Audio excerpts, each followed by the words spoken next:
कल मैं रात को सोने से पहले सोच रहा था कि 2024 का पहला चुनाव इलेक्शन होगा कि मुसलमानों का नाम नहीं लिया जाएगा, लेकिन मैं गलत था। फिर मैंने ये ऐड देखा। ओएब एक्सपर्ट भाजपा के बॉन्ड स्कैम के बारे में क्या जानता है? बस इतना कि उन्होंने फ्रॉड किया है। गूगल से पूछ। Okay Google, Bharatiya Janata party के बारे में बताओ। भारतीय जनता पार्टी, जिसे भारतीय जुमला पार्टी बोलते हैं। सबसे ज्यादा झूठ बोलने वाला प्रधानमंत्री? नरेंद्र मोदी। सर्वाधिक फ्रॉड करने वाला नेता? नरेंद्र मोदी। इस बार की मैगजीन कवर स्टोरी के लिए any ideas? Sir, Bharatiya Janata party. क्यों? इलेक्टोरल बॉन्ड के नाम पर हजारों करोड़ का चंदा। सबसे ज्यादा अपराधियों वाली पार्टी भाजपा। सबसे बड़ी ताकत झूठ। 10 सालों से जिंदगी बर्बाद करने वाला गरीब विरोधी तानाशाह। आपके क्यों का जवाब अब तो वो रोज दे रही है। वोट देने से एक नई इनिंग स्टार्ट होगी। वोट देने से सब होगा। फिर मुझे लगा कि नहीं, अब मोदी जी झूठे वादे नहीं करेंगे। फिर मैं सो गया। फिर मैं जब सुबह उठा तो मैंने ये मोदी जी का ये वीडियो देखा। और पहले जब उनकी सरकार थी उन्होंने कहा था कि देश की संपत्ति पर पहला अधिकार मुसलमानों का है। इसका मतलब ये संपत्ति इकट्ठी करके किसको बांटेंगे? जिनके ज्यादा बच्चे हैं उनको बांटेंगे।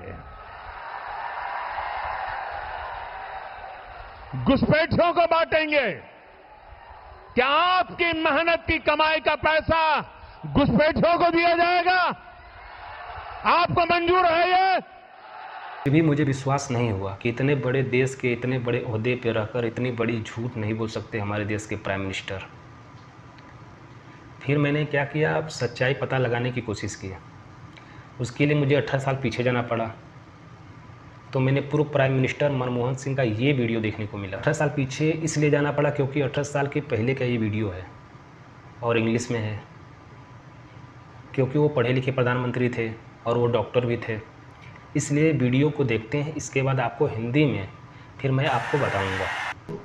Our collective priorities are clear: agriculture, irrigation and water resources, health, education, critical investment in rural infrastructure, and the essential public investment needs of general infrastructure, along with programs for the uplift of scheduled. चलिए फिर हिंदी में आपको बताते हैं doctor Manmohan Singh ने क्या बोला।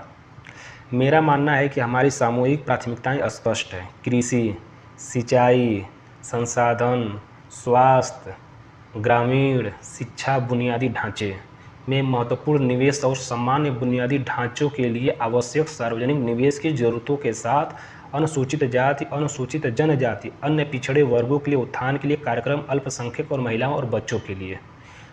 देखिए, इसमें डॉक्टर मनमोहन सिंह सबके लिए बोल रहे हैं, ना कि सिर्फ मुसलमानों के लिए।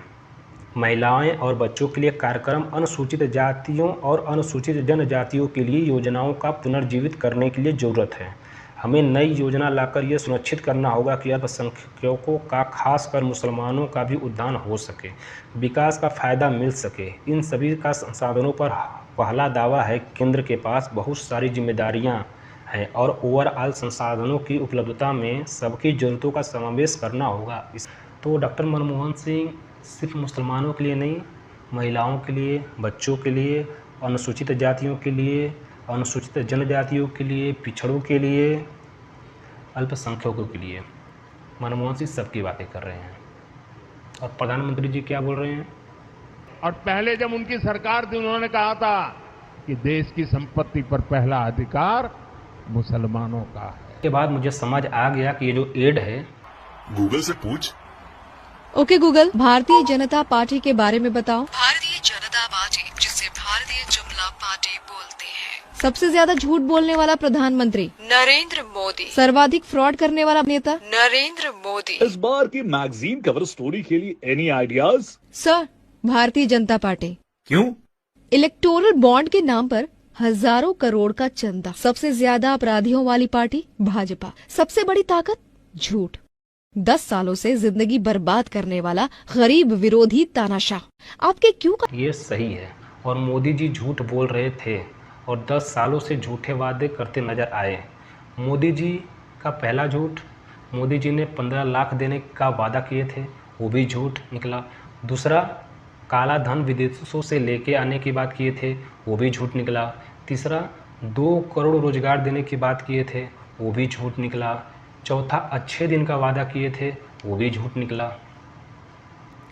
आज 25 करोड़ मुसलमानों को घुसपैठिया बोल दिए मोदी जी। ये तो इतिहास का सबसे बड़ा झूठ है।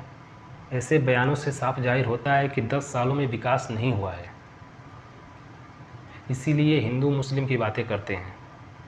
विकास अगर हुआ रहता 10 सालों में तो ये विकास के नाम पर वोट मांगते, न कि मुसलमानों के नाम पर। कि इस बयान के खिलाफ चुनाव आयोग पहुंची कांग्रेस पार्टी। कांग्रेस ने बताया कि अब तक पार्टी की तरफ से चुनाव आयोग को 17 शिकायतें दी जा चुकी हैं।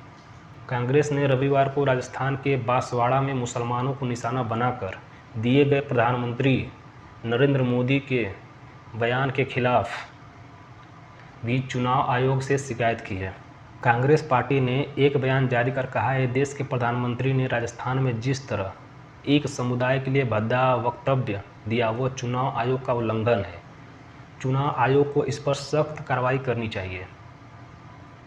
इस बयान से देश के संविधान, प्रधानमंत्री पद, चुनाव आयोग की विश्वसनीयता पर सवाल खड़ा हो गया है और मैं उम्मीद करता हूं कि चुनाव आयोग संज्ञान लेगा।